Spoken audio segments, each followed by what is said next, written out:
Здравствуйте, друзья! Вы на канале Советы для дома. В этом видео я вам покажу несколько вещей, на которые во время уборки мало кто обращает внимание.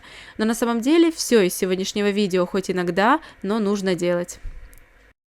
Если вы регулярно моете унитаз и при этом после мытья внутри унитаза достаточно быстро появляются ржавые полосы и налет, значит необходимо заглянуть в бачок и почистить его. Делают это немногие, но поверьте, если у вас вода не самого лучшего качества, внутри бачка будет достаточно грязно. В моем случае открыть бачок просто, нужно открутить кнопку, и если у вас инсталляция и бачок спрятан в стене, в этом случае придется снять кнопку смыва и все будет за ней. Как там что разбирается, смотрите в инструкции. Чтобы отмыть бачок внутри, возьмите 1 литр теплой воды и 100 грамм лимонной кислоты. Размешайте, чтобы лимонная кислота полностью растворилась.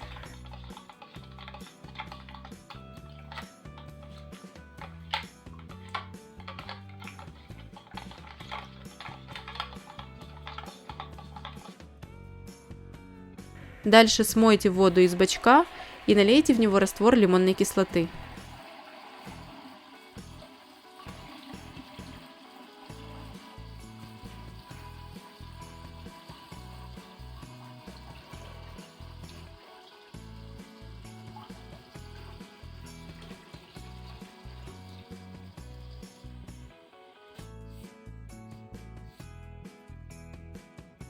Оставьте так на 1-2 часа, если получится, оставьте на ночь.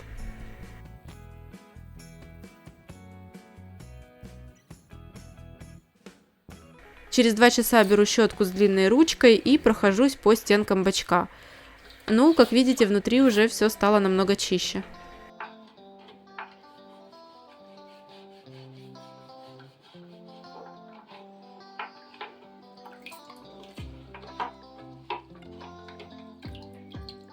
Теперь смывайте.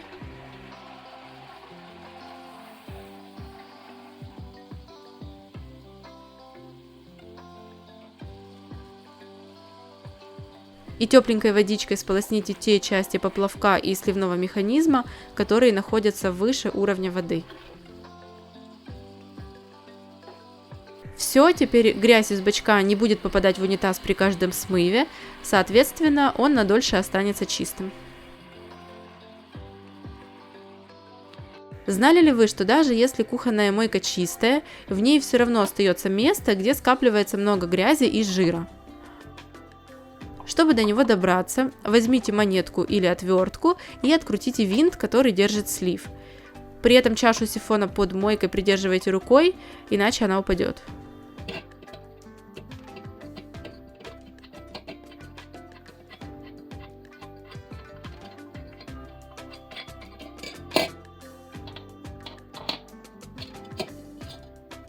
Вот именно в этом месте скапливается много грязи, до которой никак не добраться. У меня здесь чисто, но вы, скорее всего, обнаружите здесь много неприятного. Все хорошо вымываете, возвращаете верхнюю часть слива на место и закручиваете винтом.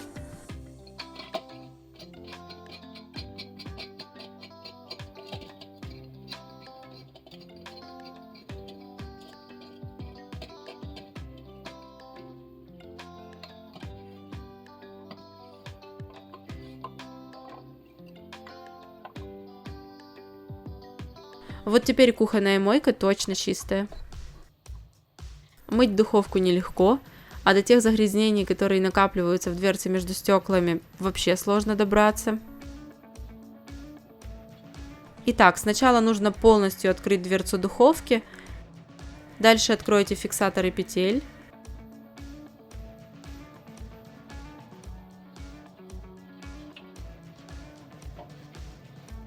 Теперь практически до конца закройте дверцу, держите ее крепко с двух сторон, поднимите немного наверх и потяните на себя. Если у вас есть пространство между стеклами, то можете использовать длинный предмет и тряпку, чтобы отмыть незначительные загрязнения. Если дверца сильно грязная, тогда ее лучше разобрать. Разбирается дверца духовки для разных моделей по-разному. В моем случае нужно снять вот эту крышку, чтобы достать стекло. В некоторых моделях нужно откручивать винты, в некоторых открывать фиксаторы. После того, как снимете стекло, вы получите доступ ко всем труднодоступным местам и без проблем сможете все отмыть. Еще один плюс – со снятой дверцей намного легче мыть духовку, потому что к ней теперь проще подойти. Ну и вот эту часть, которую с дверцей вы бы никогда не отмыли, теперь можно хорошо вымыть.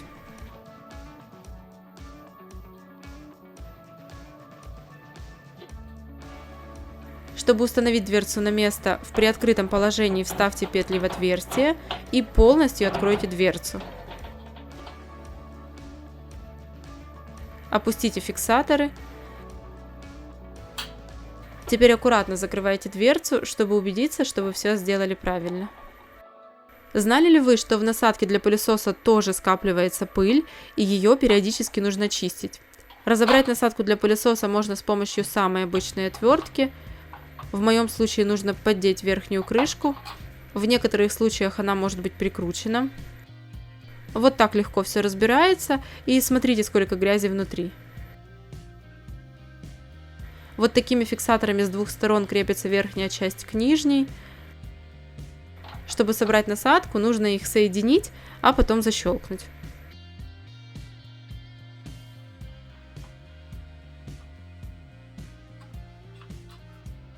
Хорошо вымывайте насадку от пыли и волос.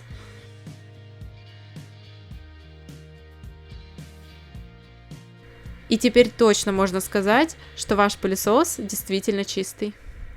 Мыть под диванами, комодами и всем остальным, что находится на небольшом расстоянии от пола, не так уж и просто. И каждую уборку двигать мебель и технику, чтобы под ней вымыть, очень затруднительно. И я вообще не думаю, что так кто-то делает. Но есть очень простой способ, как все можно вымыть. Сделайте в губке небольшой надрез и вставьте в него деревянную палочку. Если вы переживаете за надежность конструкции, капните на палочку немного клея. Вот так должно получиться.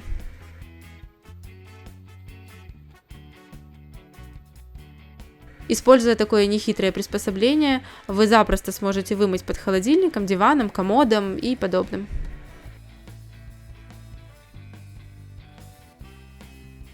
Канализация в ванной комнате достаточно часто засоряется. Это касается ванны, раковины, душевой кабины. И самая распространенная причина засора в этом случае – это волосы. Достать их можно с помощью различных подручных приспособлений, либо специальных покупных приспособлений. У меня вот такая проволока с крючком на конце. Также можно использовать пластиковую бутылку, я об этом уже рассказывала. Во всех случаях результат будет один, вы достанете много волос, и вода после этого будет намного лучше уходить в слив. Советую вам хотя бы периодически чистить все то, о чем я рассказала. Надеюсь, эти советы вам понравились. Ставьте лайк под видео и подписывайтесь на мой канал. Всем спасибо за просмотр. До встречи в других видео.